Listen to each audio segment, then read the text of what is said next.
Hi hello ನಮಸ್ಕಾರ. ನಾನು ನಿಮ್ಮ Megha Rakigowda. Welcome to my YouTube channel. ಇವತ್ತು ನನ್ನ ವಿಡಿಯೋನ ಫಸ್ಟ್ ಟೈಮ್ ನೋಡ್ತಿದ್ರೆ ದಯವಿಟ್ಟು ಲೈಕ್ ಮಾಡಿ, ಶೇರ್ ಮಾಡಿ, ಕಮೆಂಟ್ ಮಾಡಿ, ಸಬ್ಸ್ಕ್ರೈಬ್ ಮಾಡ್ಕೊಳ್ಳೋಣ ತಪ್ಪದೆ ಕ್ಲಿಕ್ ಮಾಡಿ. ಯಾಕೆ ಅಂದರೆ ಫಸ್ಟ್ ನೋಟಿಫಿಕೇಶನ್ ನಿಮಗೆ ಬರುತ್ತೆ. ಇವಾಗ ಫಸ್ಟ್ ವಿಡಿಯೋನ ಸ್ಟಾರ್ಟ್ ಮಾಡೋಣ ಬನ್ನಿ.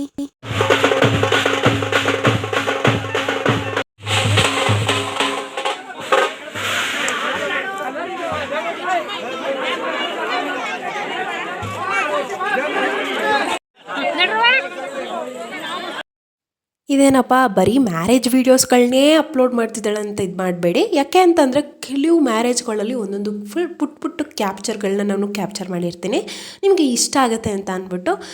ಅದಾದಮೇಲೆ ನಾನು ನನ್ನ ಹಸ್ಬೆಂಡು ಹೊರಟು, ಅವ್ರು ಆಲ್ರೆಡಿ ಹೋಗಿ ದಾರೆಲ್ಲ ಮುಗಿಸಿದ್ರು. ನಾನು ಆಮೇಲೆ ಹೋಗೋಣ ಅಂತ ಅಂದ್ಬಿಟ್ಟು ಇದ್ದೆ. ಆಮೇಲೆ ಹಸ್ಬೆಂಡು ಕರ್ಕೊಂಡು ಹೋಗ್ತೀನಿ ಅಂತ ಅಂದ್ಬಿಟ್ಟು ಅವ್ರದ್ದು ಕಾರ್, ಅಂದರೆ ನನ್ನ ಹಸ್ಬೆಂಡ್ ಫ್ರೆಂಡ್ ಅಲ್ವಾ, ಕ್ಲೋಸ್ ಫ್ರೆಂಡ್ ಅಲ್ವಾ, ಅವರೇ ಸ್ವಲ್ಪ ಜಾಸ್ತಿ ಓಡಾಡ್ತಾಯಿದ್ರು. ಇನ್ನೂ ಫ್ರೆಂಡ್ಸ್ಗಳು ಓಡಾಡ್ತಿದ್ರು, ಅಂದರೆ ಇವರು ಸ್ವಲ್ಪ ಬೇರೆ ಬ್ಯುಸಿ ಶೆಡ್ಯೂಲಲ್ಲಿ ಓಡಾಡ್ತಿದ್ರು. ಯಾಕೆ ಅಂತಂದರೆ ಸ್ವಲ್ಪ ಗಿಫ್ಟ್ಗಳು ತರಬೇಕಾಗಿತ್ತು, ಅದಕ್ಕೆ ಓಡಾಡ್ತಿದ್ರು. ಆಗ ಸಂಪೂರ್ಣವಾದ ಕಾರ್ ಕೀ ಎಲ್ಲ ನಮ್ಮ ಹಸ್ಬೆಂಡ್ಗೆ ಕೊಟ್ಬಿಟ್ಟಿದ್ರು ಅಣ್ಣ. ಹಂಗಾಗಿ ಅದೇ ಕಾರ್ನ ತೊಗೊಂಡು ಬಂದಿದ್ರು ಕರ್ಕೊಂಡು ಹೋಗೋಕ್ಕೆ ಅಂತ. ನಾನು ನನ್ನ ಹಸ್ಬೆಂಡು ಮಾತಾಡಿಕೊಂಡು ಇಬ್ಬರು ಚೌಟ್ರಿಗೆ ಹೋದು. ಮತ್ತು ಇನ್ನೊಂದೇನು ಅಂದರೆ ಅವತ್ತು ಹೋಗಿದ್ವಲ್ಲ ಅದೇ ಚೌಟ್ರಿ ಪ್ಲೀಸ್. ಯಾಕೆ ಅಂತಂದರೆ ನಮ್ಮ ಊರಿಗೆ ಹತ್ರ ಆಗಿರೋ ಚೌಟ್ರಿ ಅದೊಂದೇ ಅಲ್ವಾ, ಹಂಗಾಗಿ ಎಲ್ಲರೂ ಆ ಚೌಟ್ರಿಗೆ ಆಲ್ಮೋಸ್ಟ್ ಬುಕ್ಕಿಂಗ್ ಮಾಡ್ಕೋತಾರೆ. ಆದರೆ ನಾನು ಅವತ್ತು ಫಸ್ಟ್ ಸ್ಟಾರ್ಟಿಂಗಿಂದ ತೋರಿಸಿದೆ ಆ ದೊಡ್ಡ ಚೌಟ್ರಿ ಯಾವ ಥರ ಇದೆ ಅಂತ ತೋರಿಸಿದೆ. ಫೈನಲಿ ಮ್ಯಾರೇಜ್ ಆಯಿತು. ನಾನು ತೋರಿಸೋದು ಯಾಕೆ ಅಂತಂದರೆ ಇವಾಗೆಲ್ಲ almost golden sari wear sari ಅದೊಂದು ನಿಮಗೊಂದು ಐಡಿಯಾ ಬರುತ್ತೆ. ಮ್ಯಾರೇಜ್ ಕೂಡ ಆಗ್ತಾ ಇರ್ತಾರೆ ನೋಡಿ. ಅಷ್ಟೇ ದೊಡ್ಡ ಚೌಟ್ರಿ ಗಡಿಗೆ ಮುಂದೆ ತಾಳಿ ಕಟ್ಟಿಸ್ಬೇಕು. ಹಾಗಾಗಿ ಇದು ಒಳಗಡೆ ಹುಡುಗಿರು ಒಳಗಡೆ ಗಡಿಗೆ ಇಟ್ಟಿರ್ತಾರೆ, ಅಲ್ಲಿ ತಾಳಿ ಕಟ್ಟಿಸಿದ್ದು. ಆದಮೇಲೆ ಅಣ್ಣಂದ್ರೆಲ್ಲ ಅಂದ್ಬಿಟ್ಟು ಆಲ್ರೆಡಿ ನಾನು ಹೋಗೋಷ್ಟರಲ್ಲಿ ಇಬ್ಬರು ಜೋಡಿದು ತಾಳಿ ಕಟ್ಟಾಗಿ ಡ್ರೆಸ್ಸು ಚೇಂಜ್ ಆಗೋಗಿತ್ತು.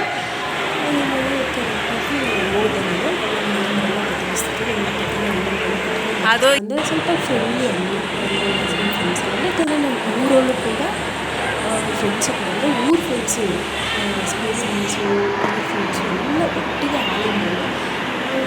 ಈ ಅಣ್ಣ ಮ್ಯಾರೇಜ್ ಆಗ್ತಿದ್ದಾಗ ಇವರ ಸ್ವಲ್ಪ ಕ್ಲೋಸ್ ಜಾಸ್ತಿ ಹಾಗಾಗಿ ನಮ್ಮನೆ ಮದುವೆಯಲ್ಲಿ ನಾವು ಆಲ್ಮೋಸ್ಟ್ ಓಡಾಡಿದ್ದೀವಿ. ಅದಾದಮೇಲೆ ಗಿಫ್ಟ್ ತಂದಿದ್ದೀವಿ ಅಂತ ಅಂದ್ಬಿಟ್ಟು ರಾಕಿಯವರು ಹೇಳಲಿಲ್ಲ, ಸರ್ಪ್ರೈಸ್ ಆಗಿಲ್ಲ.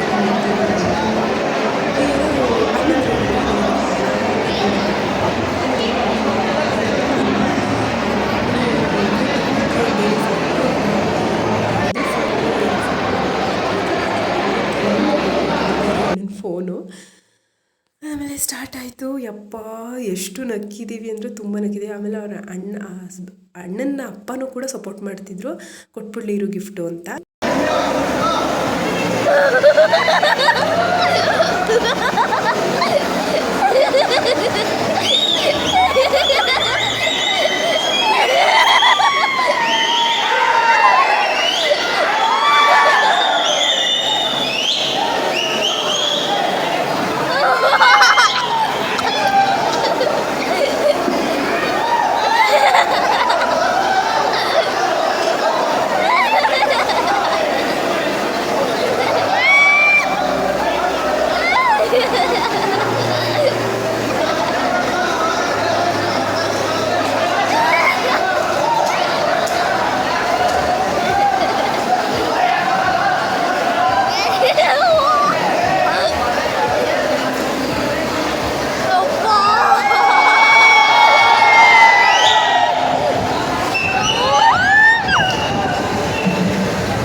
ಆಮೇಲೆ ಅದೇ ಊರಲ್ಲಿ ನನಗೆ ನೆಂಟರಾಗೋ ನನ್ನ ತಮ್ಮ ಒಬ್ಬಿದ್ದಾನೆ, ಅವನು ಅಬ್ಬಿ ಅಂತ, ನಾವು ಗಿರಿ ಅಂತ ಕರಿತೀವಿ. ಅವ್ನು ನಂಗೆ ತಮ್ಮ ಆಗಬೇಕು.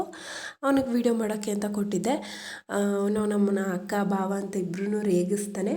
ಆಮೇಲೆ ನನ್ನ ಹಸ್ಬೆಂಡು ನನ್ನ ಮೈದನೇ ಒಂದು ಸಲ ಫೋಟೋ ತೆಗೆಸ್ಕೊಂಡ್ರು, ಅವ್ರ ಫ್ರೆಂಡ್ಸು ಅಂತ. ಅದಾದಮೇಲೆ ನಾನು ನನ್ನ ಹಸ್ಬೆಂಡ್ ಒಂದು ಜೋಡಿಲಿ ತೆಗೆಸ್ಕೋಬೇಕು ಅಂತ ಅಂದ್ಬಿಟ್ಟು ಹೋಗಿ ತೆಗೆಸ್ಕೊಂಡು. ಅಣ್ಣ ಅವಾಗಿಂದನೂ ಮದುವೆ ನನ್ನ ಫಿಕ್ಸ್ ಆದಾಗಿಂದನೂ ಅಣ್ಣ ಒಂಥರ, ಈ ಅಣ್ಣ ಸ್ವಲ್ಪ ಸಿಕ್ಕಾಬಟ್ಟೆ ಕ್ಲೋಸು. ಯಾಕೆ ಅಂತಂದರೆ ಅಣ್ಣ ಈ ಸ್ಟಾರ್ಟಿಂಗ್ ಪರಿಚಯ ಆಗ್ಬೇಕಾದ್ರೆ ನಾನು ಅವನು ಚೈಲ್ಡ್ಹುಡ್ ಫ್ರೆಂಡ್ ಕಣೋ ಹಂಗೆ ಹಿಂಗೆ ಅಂತೆಲ್ಲ ರೇಗಿಸ್ತಿದ್ರು. ಹುಡುಗಿಗಿಂತ ನಾನೇ ಸಿಕ್ಕಾಪಟ್ಟೆ ಉದ್ದ ಕಾಣಿಸ್ತಿದ್ದೆ.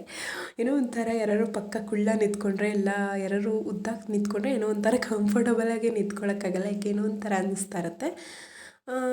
ಅರ್ಜೆಂಟಿಗೆ ಬೇಗ ರೆಡಿ ಆಗಿಬಿಟ್ಟು ಹೋಗಿದ್ದು ನಾನು.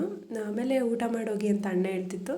ಅಲ್ಲಿ ನನ್ನ ತಮ್ಮನ ಹತ್ರ ಫೋನ್ ಇಸ್ಕೊಂಡು ಊಟದ ಅಲ್ಗೆ ಹೋದರೆ ನಾವು ಹೋಗೋ ಅಷ್ಟರಲ್ಲಿ ಫುಲ್ಲು ಊಟ ಎಲ್ಲ ಖಾಲಿ ಆಗಿಬಿಟ್ಟಿದೆ. ಯಾಕೆಂದರೆ ನಾನು ಗಿಫ್ಟ್ಗೋಸ್ಕರನೇ ಕಾಯ್ತಾಯಿದ್ದೀನಿ, ವೀಡಿಯೋ ಮಾಡ್ಕೊಳ್ಕೊಂತ ಇನ್ನೂ ಕಾಯ್ತಾಯಿದ್ದೆ. ಆಮೇಲೆ ಇವರು ಬೇರೆ ಬಂದಿರಲಿಲ್ಲ, ರಾಖಿಯವರು ನನಗೆ. ಆಮೇಲೆ ನಾನು ನನ್ನ ಹಸ್ಬೆಂಡ್ ಊಟಕ್ಕೆ ಹೋದಾಗ ಅವ್ರ ಫ್ರೆಂಡ್ಸು ಕೂಡ ಊಟಕ್ಕೆ ಕೂತಿದ್ರು. ಸ್ವಲ್ಪ ನನಗೆ ತಮ್ಮಂದ್ರು ಆಗ್ತಾರೆ, ಸ್ವಲ್ಪ ಅಣ್ಣಂದ್ರು ಆಗ್ತಾರೆ. ವೀಡಿಯೋ ಮಾಡ್ತಿದ್ದೆ, ಅದಕ್ಕೆ ವೀಡಿಯೋ ಮಾಡುವಾಗ ಸ್ವಲ್ಪ ಜನ ಬೇಡ ಅಂತಿದ್ರು. ಅದಾದಮೇಲೆ ಮಾಡ್ಕೊಳ್ಳಿ ಪರವಾಗಿಲ್ಲ ಅಂತ ಅಂದ್ಬಿಟ್ಟು ಹಾಗೆಲ್ಲ ಮಾಡ್ತಾಯಿದ್ರು, ಫುಲ್ ಸಪೋರ್ಟ್ ಮಾಡ್ತಿದ್ರು. ಇಷ್ಟೇ ವೀಡಿಯೋ ಅಲ್ಲ, ಮದುವೆ ವೀಡಿಯೋಸ್ ಇಲ್ಲ, ಇನ್ನೂ ವೀಡಿಯೋಸ್ಗಳಿದೆ. ಎಡಿಟ್ ಮಾಡೋಕ್ಕೆ ಟೈಮ್ ಸಿಕ್ಕಿಲ್ಲ, sorry. Thank you so much, bye.